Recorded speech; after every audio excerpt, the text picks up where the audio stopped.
Welcome everyone. Today we're going to discuss how to optimize Power App's performance by avoiding common pitfalls.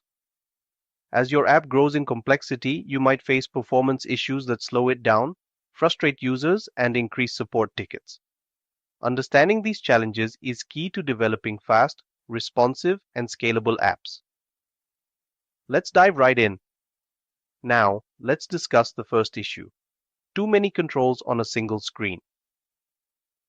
Every control, whether it's a button, label, icon, or image, requires rendering and memory. When too many controls exist on a single screen, screen loading times become noticeably slow, especially on mobile devices. To avoid this, aim to keep the total number of controls below 500, break large screens into smaller sections, use reusable components to simplify your app, and conditionally load controls only when needed. Next, let's talk about redundant or unbatched data calls. Calling the same data source multiple times can slow down your app due to increased network latency. A good approach is to use the concurrent function to load multiple data sources simultaneously, cache frequently used data using clear collect during startup, and use local variables with set or update context to avoid redundant recalculations. Now, let's discuss non-delegable queries.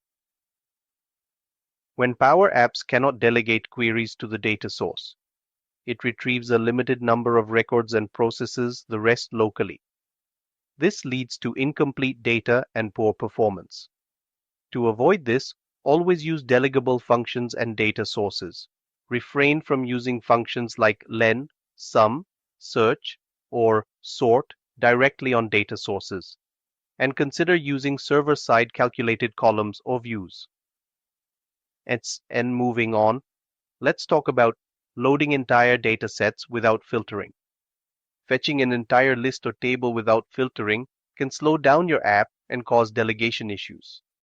To optimize, always apply filters, such as filter projects assigned to user, email, to retrieve only the necessary data. For large data sets, consider using pagination, views, or virtual tables in Dataverse. Now, let's talk about heavy calculations in control properties. Placing complex calculations directly in control properties forces recalculations every time the screen updates, causing lag.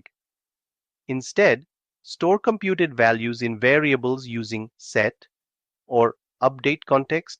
Move calculations to screen events like onVisible or onStart, and avoid deeply nested functions when they are not necessary. Next, let's discuss inefficient galleries. Galleries are an essential feature, but if used inefficiently, such as by nesting galleries or placing too many controls inside a single row, it can drastically affect performance. To optimize, minimize the number of controls inside a gallery, avoid unnecessary nested galleries, and pre-calculate values using collections or variables rather than embedding complex expressions directly in this item. Now, let's look at using too many data sources. Each additional data source connection adds processing overhead, slowing your app.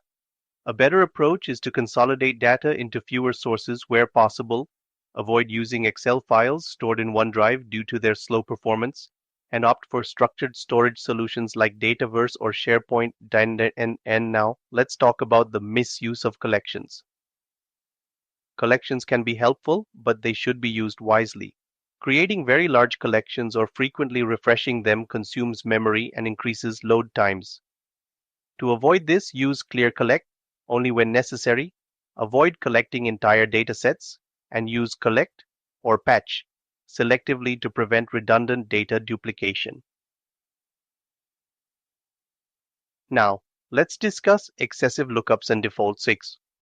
The frequent use of lookup and defaults can cause repeated data calls, slowing screen transitions, and reducing app responsiveness.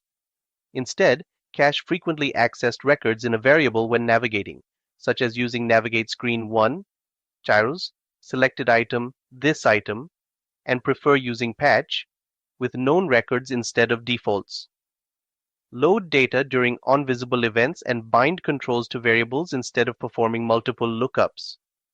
Lastly, let's discuss loading everything up front. Loading all data, controls, and logic at app startup can result in long load times, especially for large applications.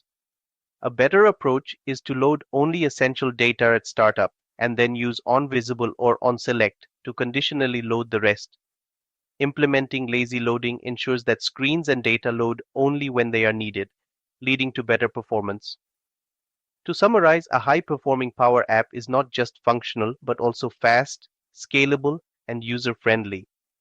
Here are some final tips to keep in mind. Use the Monitor tool to inspect and debug performance issues in real time. Compress images and videos before uploading to reduce app size. Use modern controls that are optimized for better rendering. Limit the use of timers, auto-start media, and animations as they can slow down performance. Avoid unnecessary use of reset form, as it can trigger an entire form re-render. By avoiding these 10 common performance pitfalls and applying best practices, you can build Power Apps that provide an excellent user experience. Thank you for joining, and let's work together to create more efficient Power Apps.